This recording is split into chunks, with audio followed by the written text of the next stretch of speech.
السلام علیکم ورحمۃ اللہ وبرکاتہ۔ الحمد للہ رب العالمین والصلاة والسلام علی نبینا محمد وعلی آلہ واصحابہ اجمعین، اما بعد۔ اعوذ باللہ من الشیطان الرجیم، بسم اللہ الرحمن الرحیم۔ وإني لغفار لمن تاب وآمن وعمل صالحا ثم اهتدى۔ محترم حضرات و محترم مشاہدین کرام، ایک انسان کی اس دنیا کی زندگی کو اور آخرت کی زندگی کو سب سے زیادہ نقصان پہنچانے والی چیز یہ گناہ ہے۔ اس دنیا میں انسان کے اوپر جتنی پریشانیاں آتی ہیں، جتنی مصیبتیں آتی ہیں، جتنی محرومیاں ملتی ہیں، اس کے پیچھے انسان کا گناہ ہوتا ہے۔ وہ گناہ کے ارتکاب کی وجہ سے بہت ساری بھلائیوں سے محروم کر دیا جاتا ہے۔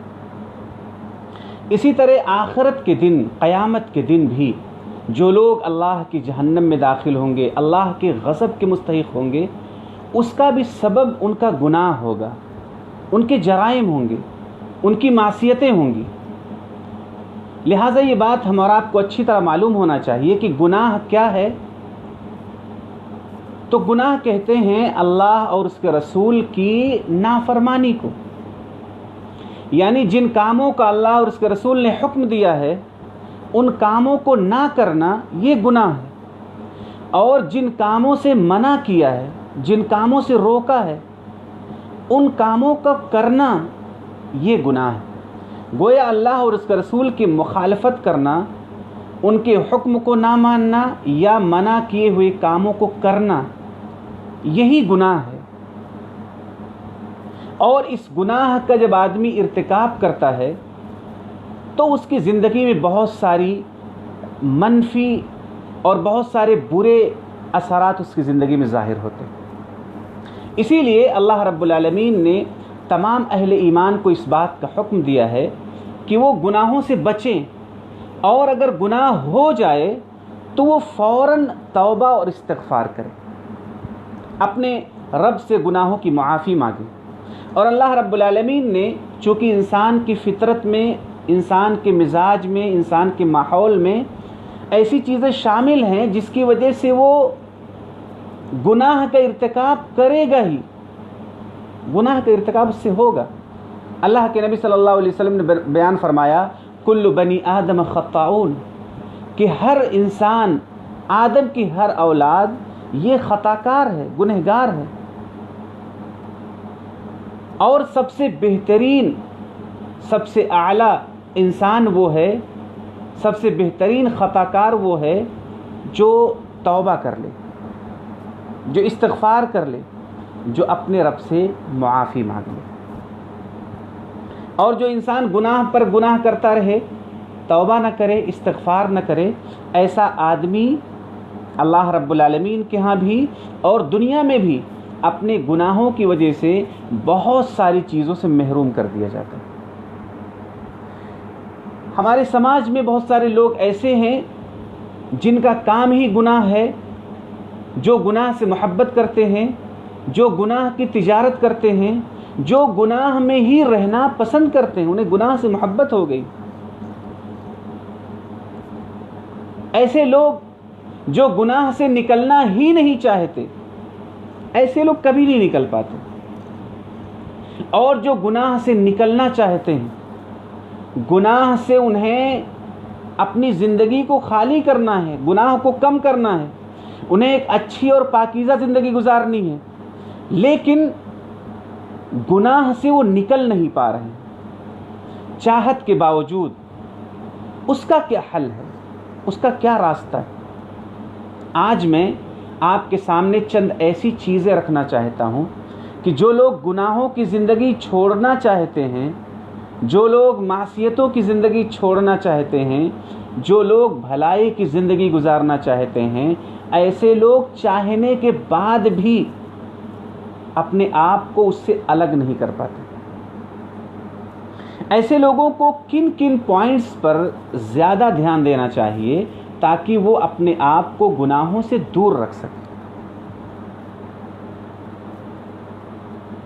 اور جو لوگ چاہتے ہی نہیں ہیں، جن کی چاہت ہی نہیں ہے، جنہوں نے اپنی زندگی کا مقصد ہی گناہ بنا لیا ہو، جس کی زندگی کا ہر صبح، ہر شام، ہر پل برائی کی راہ پر ہی ہو اور اسے وہاں سے نکلنا بھی نہ ہو، میں ایسے شخص کی بات ابھی نہیں کر رہا ہوں، میں ابھی ان لوگوں کی بات کرنا چاہتا ہوں جو لوگ گناہ میں ہیں، گناہوں کا ارتکاب کر رہے ہیں، لیکن انہیں احساس ہو رہا ہے کہ میں غلط کر رہا ہوں، مجھے یہاں سے نکلنا ہے، لیکن پھر بھی نہیں نکل پا رہے۔ ان کے لیے کیا؟ وہ کیا اسباب ہیں، وہ کیا ذرائع ہیں، وہ کیا وسائل ہیں، وہ کیا چیزیں ہیں جس کی وجہ سے انسان اپنے آپ کو گناہوں سے نجات دلا سکتا ہے؟ ایسے لوگوں کے لیے سب سے پہلی بات اور سب سے اہم بات یہ ہے کہ ان کا یہ نکلنے کا جذبہ، گناہ چھوڑنے کا ارادہ بالکل پختہ ہونا چاہیے، بالکل خالص ہونا چاہیے، کیونکہ جب تک انسان کسی آدمی کا پکا ارادہ نہیں کرتا ہے، خالص ارادہ نہیں کرتا ہے، جب تک انسان دل سے واقعی اپنے آپ کو گناہوں سے دور رکھنے کی کوشش نہیں کرتا ہے، تب تک اللہ رب العالمین کی توفیق بھی اسے نہیں ملتی، اللہ رب العالمین کی مدد بھی اسے نہیں ملتی، اللہ رب العالمین کی جانب سے تائید بھی نہیں ملتی۔ لہٰذا اگر آپ گناہ چھوڑنا چاہتے ہیں تو آپ کو اپنے دل میں سب سے پہلے انتہائی اخلاص کے ساتھ، انتہائی سچائی کے ساتھ، انتہائی گہرائی کے ساتھ آپ کو پکا ارادہ کرنا ہے کہ مجھے ہر حال میں اپنے آپ کو گناہوں سے دور کرنا ہی ہے۔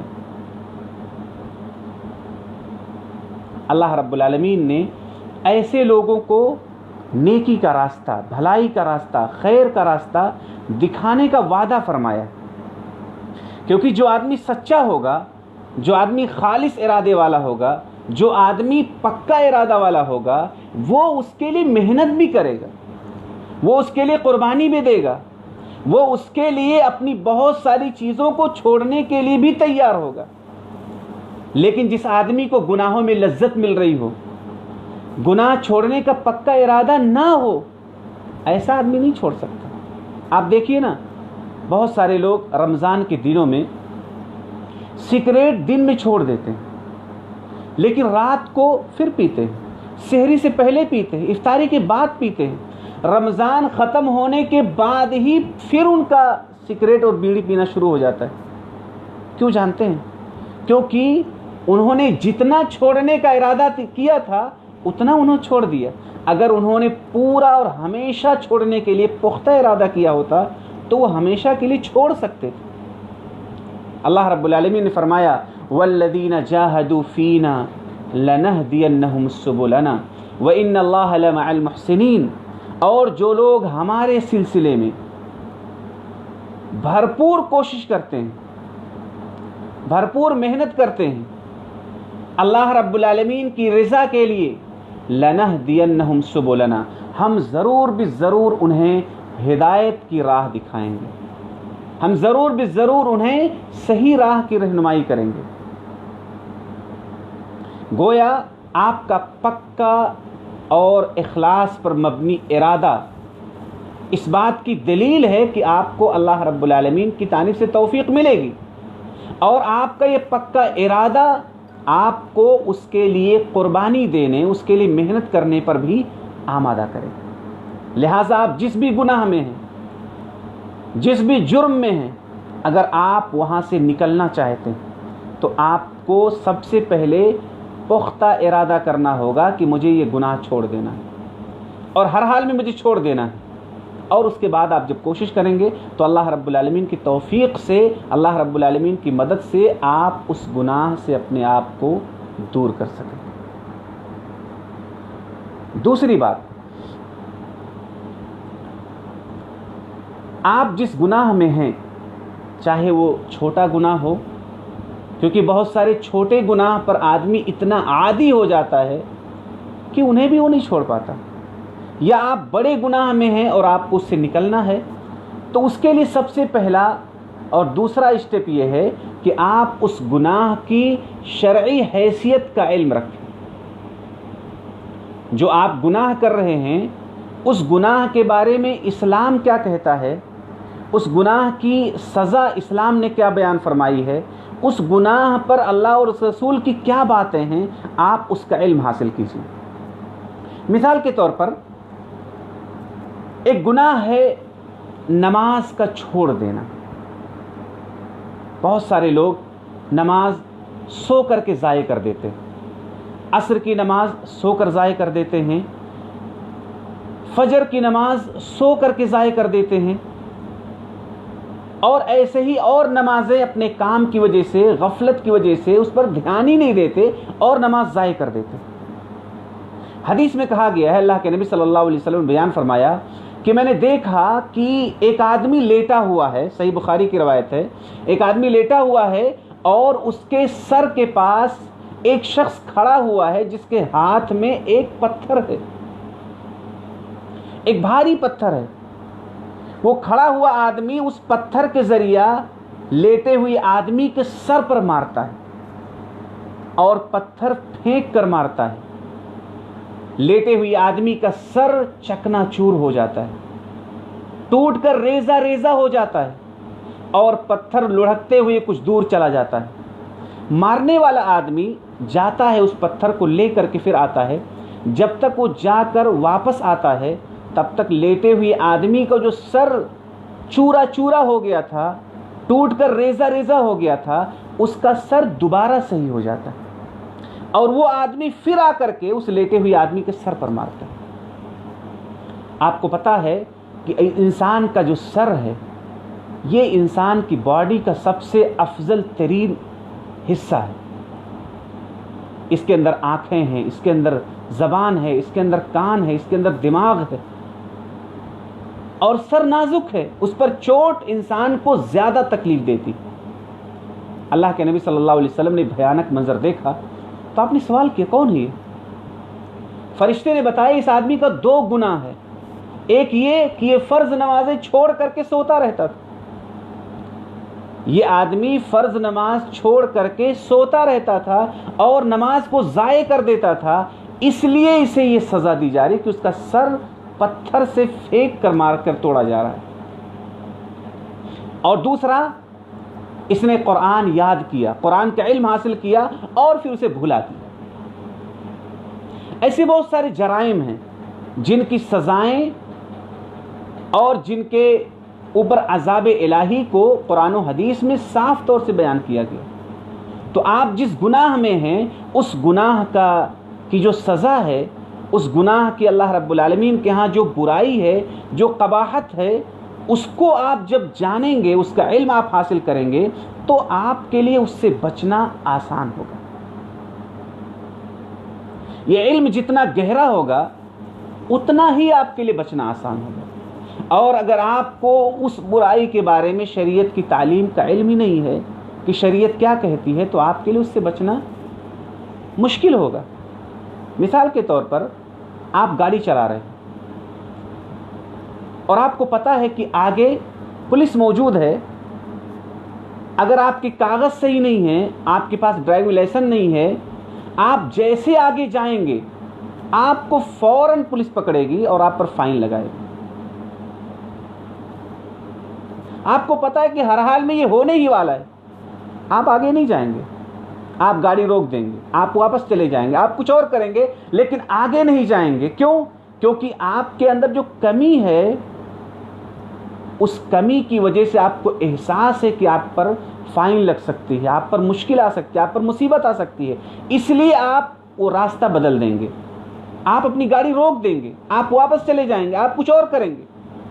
ایسے ہی ایک گنہگار کو، ایک مجرم کو اگر اپنے گناہوں پر جو سزائیں قرآن و حدیث میں بیان کی گئی ہیں ان سزاؤں پر اگر یقین ہو تو آدمی کے لیے راستہ بدلنا، برائی سے اپنے آپ کو نیکی پر لانا آسان ہو جاتا ہے.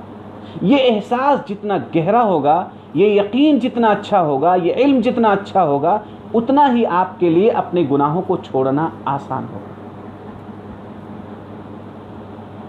لہٰذا آپ علم حاصل کیجیے۔ قرآن و حدیث میں گناہ کے بارے میں جو علم دیا گیا ہے، آپ اس علم کو حاصل کیجیے اور آپ اس کے ذریعے اپنے آپ کو گناہوں سے بچائیے۔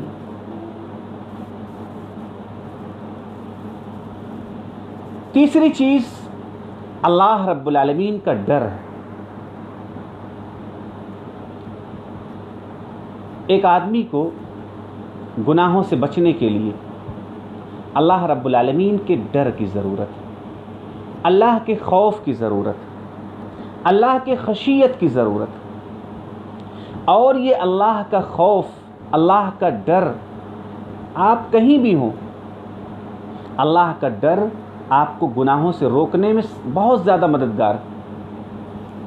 ایک انسان گناہ کرتے وقت جب وہ یہ سمجھتا ہے کہ اسے کوئی نہیں دیکھ رہا ہے، اس کا کوئی کچھ نہیں بگاڑ سکتا، تو آدمی اپنے گناہوں پر جری ہو جاتا ہے اور گناہ کرتے رہتا ہے۔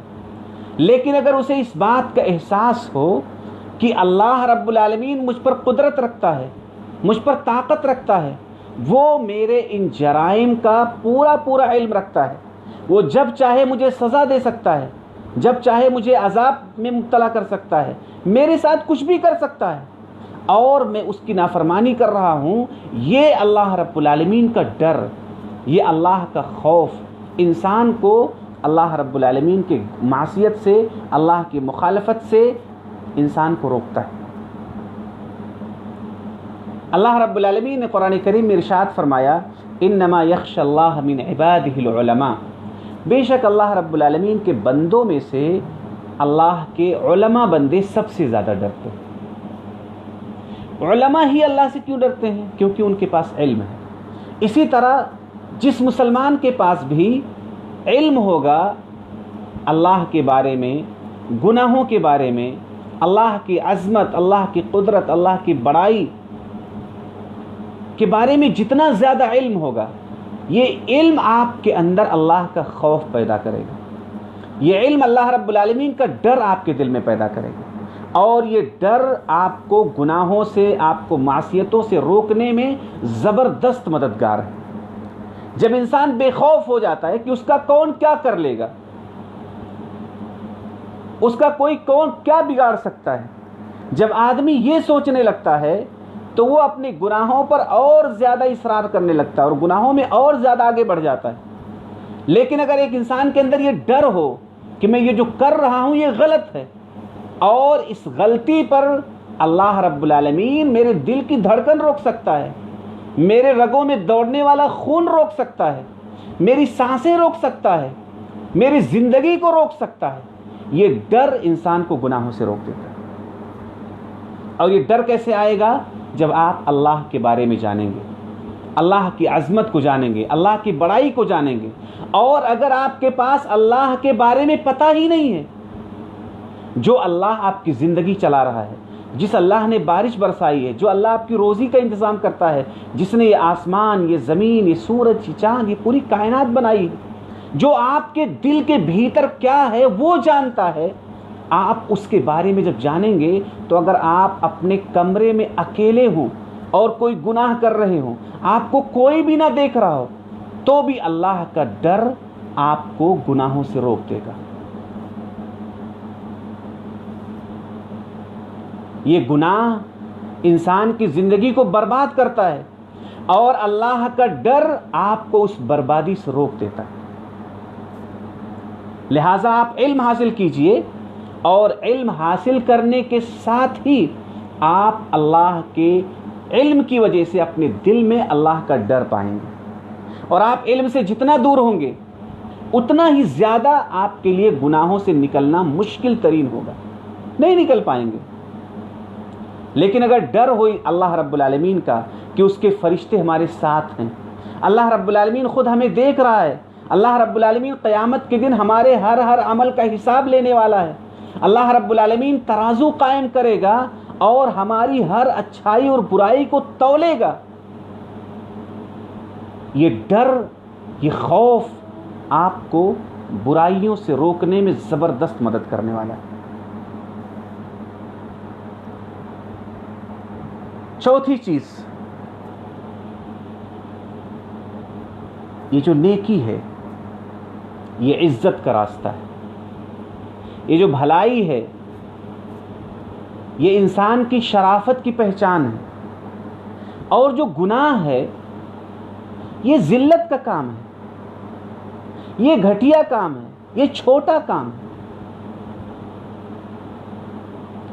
جس طرح ایک آدمی کو اگر یہ کہا جائے کہ بھائی آپ یہ کچرا اٹھائیے، آدمی نہیں اٹھاتا ہے، بولتا میں اتنا گرا ہوں کہ یہ اٹھاؤں۔ کیوں بھائی؟ کیونکہ آپ کو لگ رہا ہے کہ میں اس سے اونچا انسان ہوں، میں یہ کام نہیں کر سکتا۔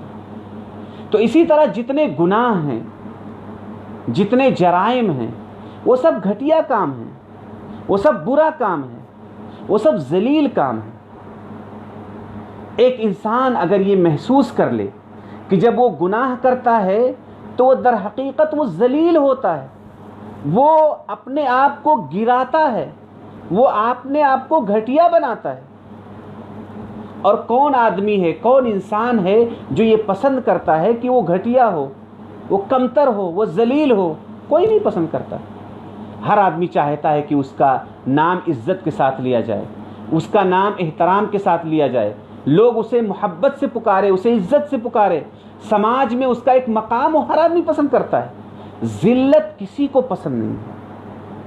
ایک بچہ، ایک چھوٹا معصوم بچہ، اگر آپ بھی اسے ذلیل کریں، اس کا نام بگاڑیں یا اس کو برے لقب سے پکاریں تو اسے بھی برا لگے گا۔ تو ایک آدمی کو اگر یہ احساس ہو کہ گناہ یہ ذلت کا کام ہے، گناہ یہ گھٹیا کام ہے، یہ چھوٹے لوگوں کا کام ہے، اور نیکی کرنا یہ بڑے لوگوں کا کام ہے، اچھے لوگوں کا کام ہے، اونچے لوگوں کا کام ہے، بڑے مرتبے والوں کا کام ہے، عزت والوں کا کام ہے، اور گناہ کرنا ذلت والوں کا کام ہے۔ تو انسان اپنے آپ کو گناہ سے بچا لے گا۔ مثلا ایک آدمی چوری کرنا چاہتا ہے، چوری کرنے کے ٹائم وہ سوچے کہ یار لوگ مجھے بولیں گے چور ہے۔ کوئی آدمی یہ پسند نہیں کرتا کہ لوگ اسے چور کہیں۔ تو انسان دوسروں کا چھوڑے، وہ گناہ کرنے کے ٹائم خود سوچے کہ کیا میں اتنا گھٹیا انسان ہوں کہ چوری کروں؟ کیا میں اتنا برا انسان ہوں کہ میں زنا کروں؟ حدیث میں زنا کے بارے میں کہا گیا ہے کہ جب آدمی زنا کرتا ہے تو ایمان اس کے دل سے نکل کر کے اس کے اوپر چلا آتا ہے، ایمان اس کے اندر نہیں رہتا ہے۔ کیوں؟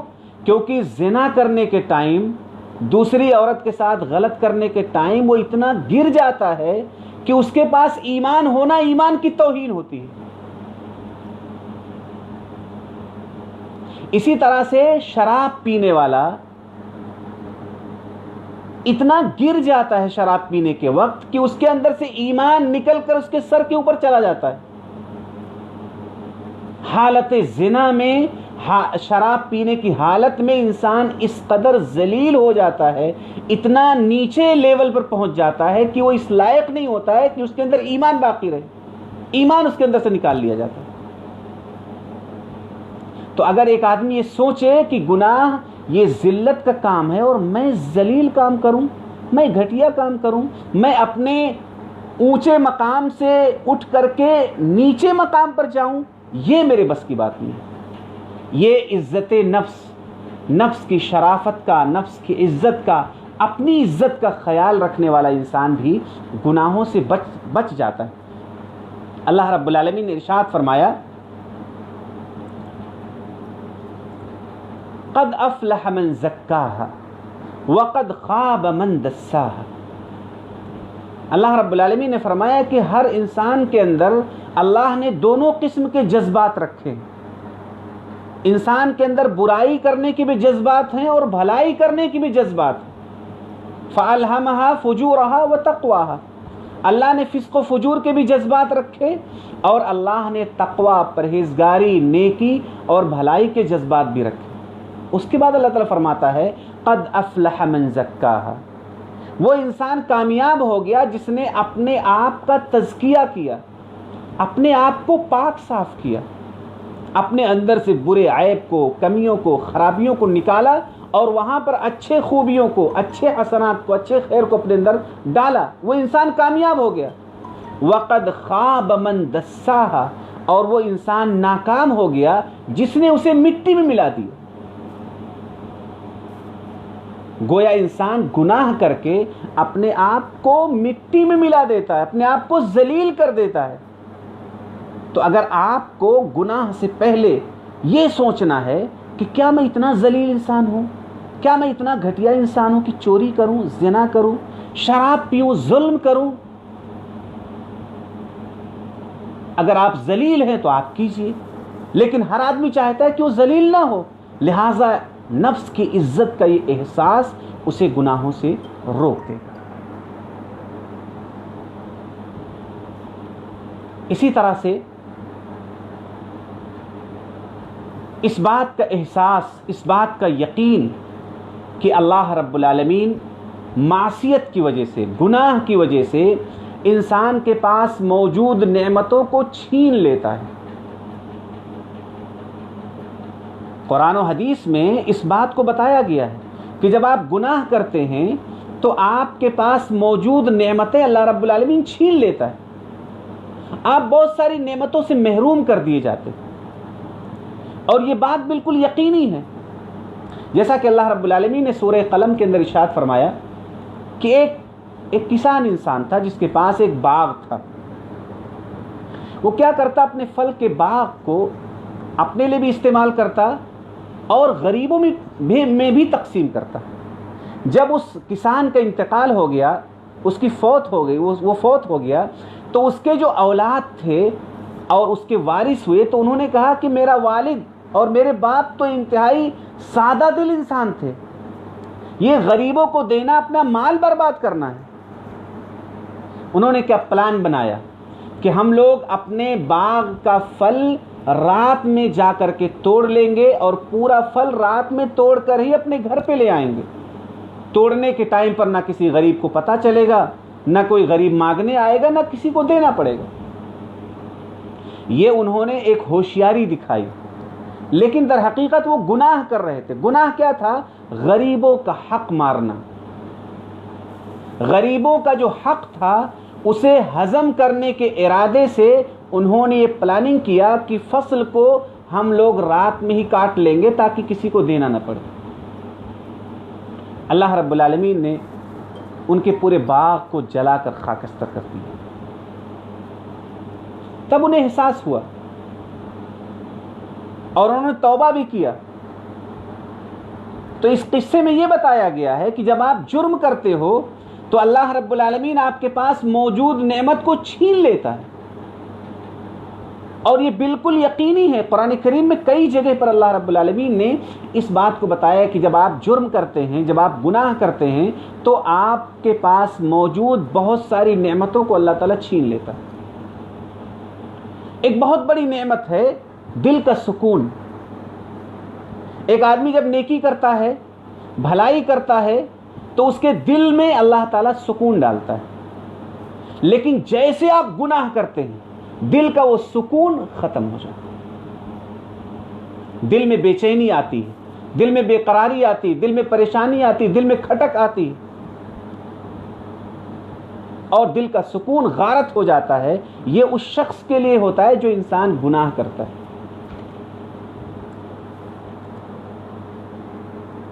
اللہ رب العالمین نے اسی طرح قارون کا قصہ بیان کیا ہے۔ قارون کے ساتھ بھی یہی ہوا، اس نے گناہ پر گناہ کیے، لوگوں نے اسے سمجھایا لیکن وہ نہیں مانا، تو اللہ رب العالمین نے اسے زمین میں اس کے محل سمیت دھسا دیا۔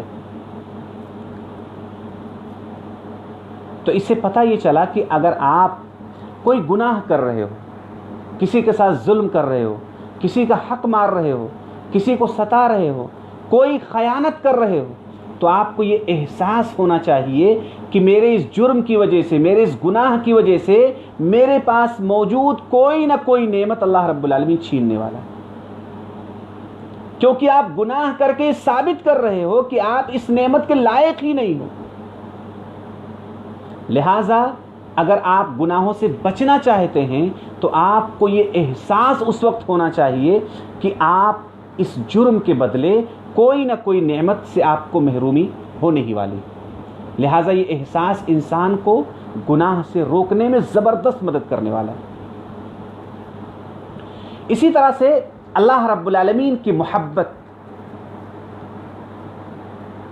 ایک انسان جس سے محبت کرتا ہے اس کے لیے بہت کچھ قربان کر سکتا ہے. محبت یہ ایک ایسا طاقتور جذبہ ہے، ایک ایسی قوت ہے، ایک ایسا پاور ہے جو انسان کو کچھ بھی کرنے پر مجبور کر سکتا ہے. کچھ بھی. اگر غلط محبت ہو جائے تو انسان اپنے ماں باپ کو چھوڑ دیتا ہے. اگر غلط لڑکی سے پیار ہو جائے کسی کو، سماج میں ایسا دیکھنے میں آتا ہے کہ انسان کسی کی محبت کے لیے اپنی بڑی سے بڑی چیز کو قربان کر دیتا ہے، ماں باپ کو چھوڑ دیتا ہے. لیکن یہی محبت اگر صحیح راستے پر ہو تو انسان سے ایسے کام کروا سکتا ہے جو انسان بغیر محبت والا کر ہی نہیں سکتا. تو اللہ کی محبت اگر آپ کے دل میں ہے، اور محبت جتنی زیادہ ہوگی آپ کے لیے برائی سے بچنا اتنا ہی آسان ہوگا. اللہ سے محبت کیسے پیدا ہوگی؟ آپ ذرا سوچئے. آپ صبح سے لے کر کے رات تک سوچئے کہ آپ کو اللہ رب العالمین نے کتنی زیادہ نعمتیں دی ہیں، کتنی زیادہ نعمتیں دی ہیں. نعمتوں کا کوئی شمار ہی نہیں، کوئی گنتی ہی نہیں ہے. اللہ نے فرمایا کہ اللہ کی نعمتوں کو تم گن ہی نہیں سکتے، اتنی نعمتیں دی. آپ اپنے جسم کو دیکھو. آپ کا جسم کہاں سے آیا؟ آپ نے خریدا ہے؟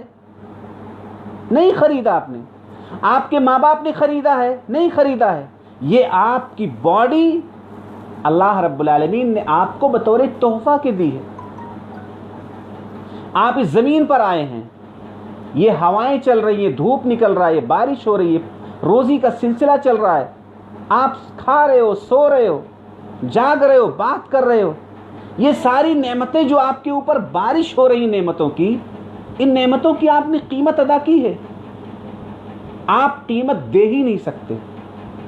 تو جس اللہ نے آپ پر اتنا انعام کیا ہے، اتنا کرم کیا ہے، اتنا فضل کیا ہے، کیا آپ کے دل میں اس کے لیے محبت نہیں ہے؟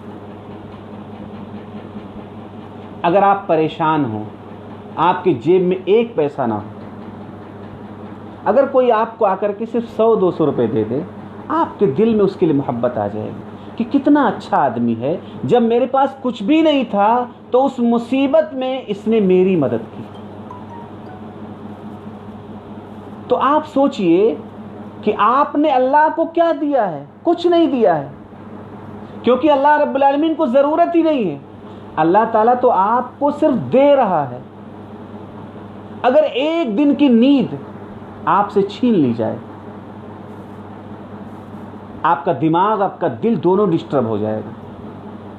اگر 2-3 دن کے لیے آپ کو نیند ہی نہ آئے، اللہ رب العالمین نیند کی نعمت آپ سے چھین لے، تو آپ پاگل ہونے کے قریب آ جائیں گے. آپ کھانا کھا رہے ہو، لیکن اگر کھانا جو ہضم کرنے کا سسٹم ہے اللہ رب العالمین اسے بگاڑ دے تو آپ کی باڈی صحیح سلامت نہیں رہے گی. آپ کے پاس آنکھیں ہیں، اللہ رب العالمین اس کی روشنی چھین لے. آپ کے پاس کان ہے، اس کے سننے کی صلاحیت اللہ تعالیٰ کھینچ لے. آپ بول رہے ہو، آپ کے بولنے کی طاقت اللہ تعالیٰ چھین لے، تو آپ کیا کر لو گے؟ لیکن اللہ رب العالمین کا یہ فضل اور کرم ہے کہ آپ اس کے لیے کچھ نہیں کرتے، پھر بھی وہ آپ کو دے رہا ہے. بہت سارے لوگ سورج کی پوجا کرتے ہیں، زمین کی پوجا کرتے ہیں، اللہ کی پوجا نہیں کرتے، اللہ کی عبادت نہیں کرتے. لیکن پھر بھی آپ دیکھیے اللہ رب العالمین نے انہیں ہر نعمت دے رکھی ہے. ان کے پاس بیوی ہے، ان کے پاس بچے ہیں، ان کے پاس روزی ہے، ان کے پاس زندگی ہے، ان کے پاس صحت ہے، ان کے پاس دنیا کے ہزاروں وسائل موجود ہیں. لیکن وہ اپنے پیدا کرنے والے کی عبادت نہیں کرتے، پھر بھی اللہ تعالیٰ دے رہا ہے. کتنا بڑا احسان ہے. تو آپ جب احسان کرنے والے کے احسان کو دیکھیں گے، اس پر غور کریں گے، تنہائی میں سوچیں گے، تو آپ کے دل میں اللہ کی محبت آئے گی. تو جس کا کرم اتنا زیادہ ہو، کیا آپ اس اللہ کو ناراض کرنا پسند کریں گے؟ اس کو ناخوش کرنا پسند کریں گے؟ نہیں پسند کریں گے۔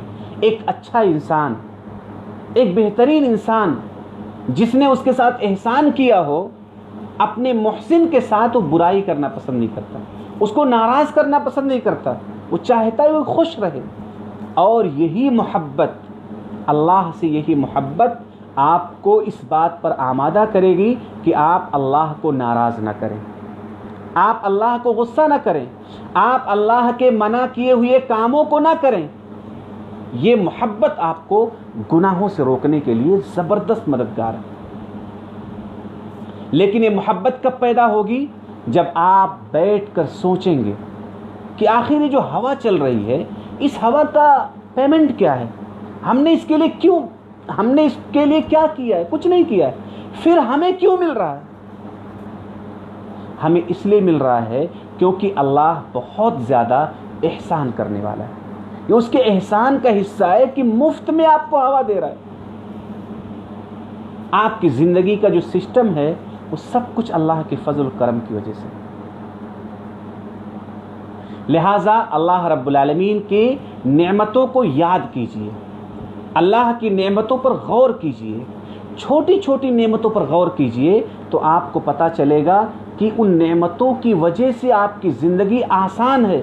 اگر ان نعمتوں میں سے کوئی ایک نعمت آپ سے چھین لی جائے تو آپ کی زندگی مشکل ہو جائے گی، اور وہ نعمت جو آپ کو مل رہی ہے اس کے بدلے آپ اللہ کو کچھ نہیں دے رہے، پھر بھی اللہ رب العالمین آپ کو دے رہا ہے۔ ایسے احسان کرنے والے سے انسان محبت نہ کرے، اس سے زیادہ برا انسان کوئی نہیں ہو سکتا۔ جو اپنے سب سے بڑے احسان کرنے والے، کرم کرنے والے، فضل کرنے والے اللہ سے محبت نہ کرے، اس سے زیادہ برا انسان کوئی ہو ہی نہیں سکتا۔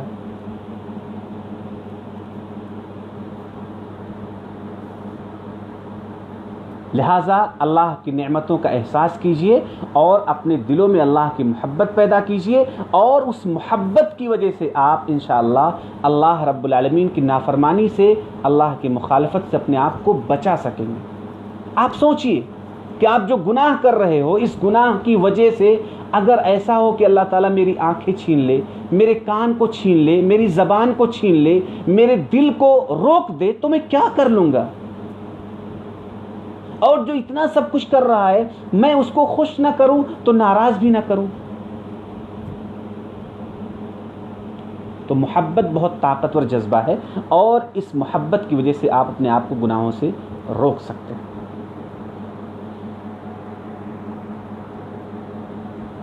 اسی طرح سے صبر کرنا، صبر کے معنی ہوتے ہیں اپنے آپ کو روکنا، اپنے آپ کو کنٹرول کرنا۔ اللہ کے نبی صلی اللہ علیہ وسلم نے بیان فرمایا ہے کہ انسان صبر کرنا سیکھ سکتا ہے۔ صبر کی مثال ایسے ہی جیسے گاڑی میں بریک ہو۔ بغیر بریک کی گاڑی خطرے کی علامت ہے، حادثے کی علامت ہے، ایک غیر محفوظ سفر کی پہچان ہے اگر آپ کی گاڑی میں بریک نہیں ہے تو۔ بریک سے یہ فائدہ ہے کہ آپ اپنی مرضی سے اپنی گاڑی کو چلا سکتے ہیں، جہاں روکنا ہے آپ روک سکتے ہیں، جہاں دھیرے چلانا ہے آپ دھیرے چلا سکتے ہیں، جہاں تیز چلانا ہے وہاں آپ تیز چلا سکتے ہیں۔ ایسے ہی مثال ہے زندگی میں صبر کی۔ صبر کے ذریعہ انسان اپنے آپ کو اور اپنی زندگی کو کنٹرول کرتا ہے۔ جہاں پر اسے اپنے آپ کو روکنا ہے وہاں وہ روکتا ہے، جہاں اپنے آپ کو دھیما کرنا ہے وہ اپنے آپ کو دھیما کرتا ہے۔ اور یہ کس کے ذریعہ ہوتا ہے؟ صبر کے ذریعے۔ مثال کے طور پر ایک آدمی نے آپ کو بہت برا بولا، اب اگر آپ کے پاس صبر نہیں ہے تو آپ اس کے بدلے اس کو گالی بھی دیں گے، اس کو ماریں گے بھی، اس کو بولیں گے بھی، آپ کیا کیا کریں گے کچھ پتہ نہیں، کیونکہ آپ کو غصہ آ گیا۔ لیکن غصہ کے آنے کے وقت اگر آپ کے پاس صبر ہے تو آپ اپنے آپ کو، اپنے زبان کو، اپنے ہاتھ کو، اپنی پورے باڈی کو آپ کنٹرول کریں گے صبر کی وجہ سے۔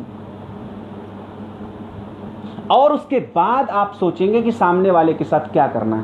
کیا گالی دینا چاہیے, کیا اسے مارنا چاہیے, یا اسے سمجھانا چاہیے, یا اسے معاف کر دینا چاہیے. آپ کے پاس سوچنے کے لیے ٹائم ملے گا اگر آپ کے پاس صبر ہے تو. اور اگر صبر نہیں ہے تو آپ اپنے آپ کو روک نہیں سکتے. اور آپ اپنے آپ کو روک نہیں سکتے, اس کا مطلب یہ کہ آپ اپنی زندگی کے غلام ہیں, اپنے آپ کے غلام ہیں. آپ کا دل جو کہتا ہے آپ وہ کرتے ہیں. آپ کا دل برائیوں کی طرف جاتا ہے, آپ برائی کی طرف جاتے ہیں.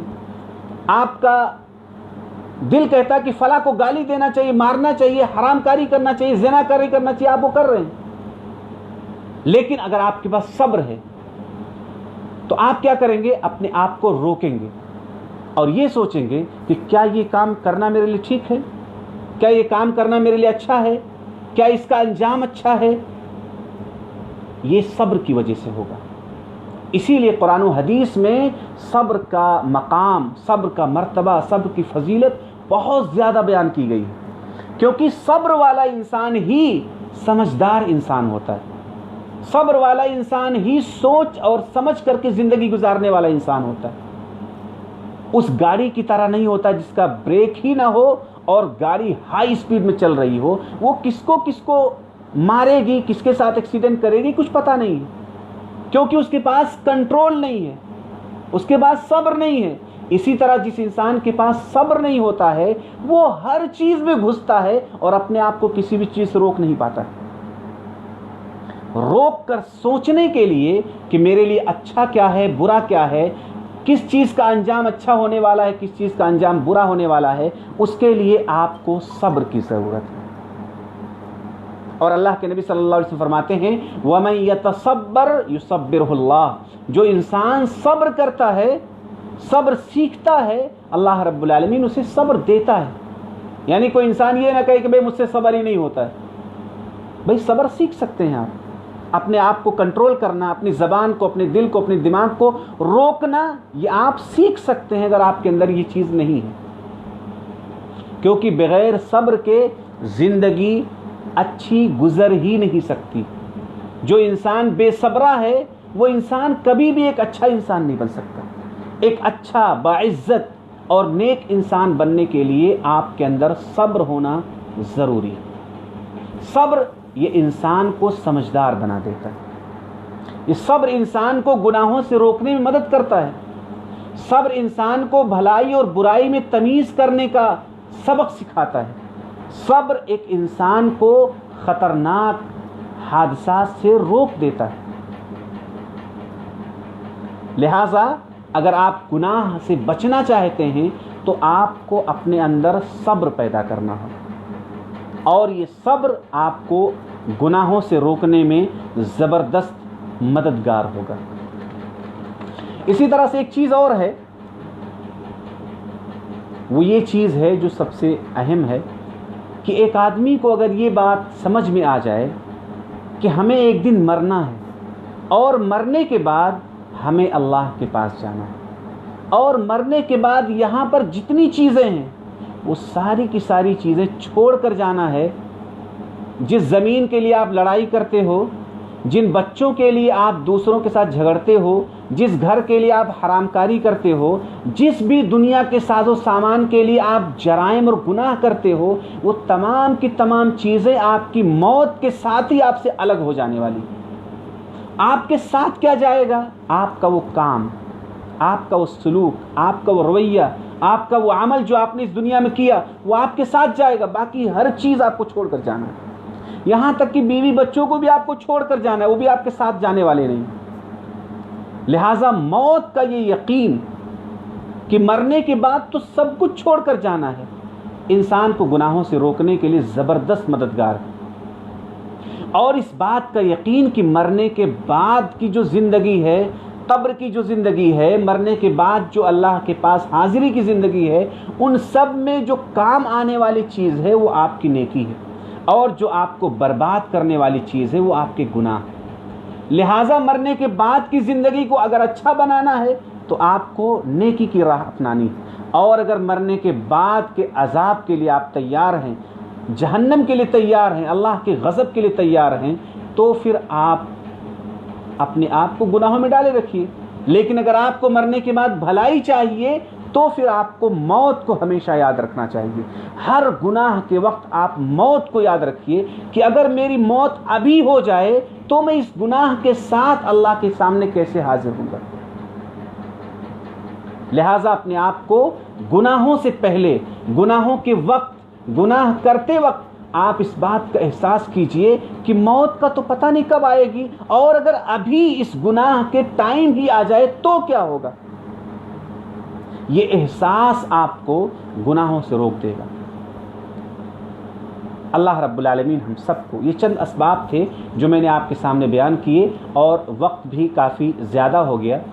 اللہ رب العالمین سے میں دعا کرتا ہوں کہ اللہ تعالی ہم سب کو گناہ کی زندگی چھوڑ کر کے نیکی کی زندگی پر آنے کی توفیق عطا فرمائے، کیونکہ گناہ کی زندگی 100% بربادی اور نقصان کی زندگی ہے. گناہ کی زندگی 100% نقصان اور بربادی کی زندگی ہے، اور نیکی کی زندگی 100% بھلائی کی، خیر کی، عزت کی زندگی ہے. اور جو کمی ہوگی اللہ رب العالمین اس کمی کو آخرت میں اتنا اچھے طریقے سے پورا کرے گا کہ انسان اس وقت سوچ نہیں سکتا. کاش وہ افسوس کرے گا، کاش میں نے دنیا کی زندگی میں نیکیاں ہی نیکیاں کی ہوتی، برائی نہ کیا ہوتا. لہٰذا ہم اور آپ کو چاہیے کہ اپنی اس دنیا کے لیے بھی اور اپنے آخرت کے لیے بھی نیکی کی زندگی اپنائیں. اور یہ چند اسباب اور وسائل ہیں جن پر عمل کر کے آپ اپنے آپ کو گناہوں سے بچا سکتے ہیں. اللہ رب العالمین ہم سب کو اس کی توفیق عطا فرمائے. آمین. السلام علیکم ورحمۃ اللہ وبرکاتہ.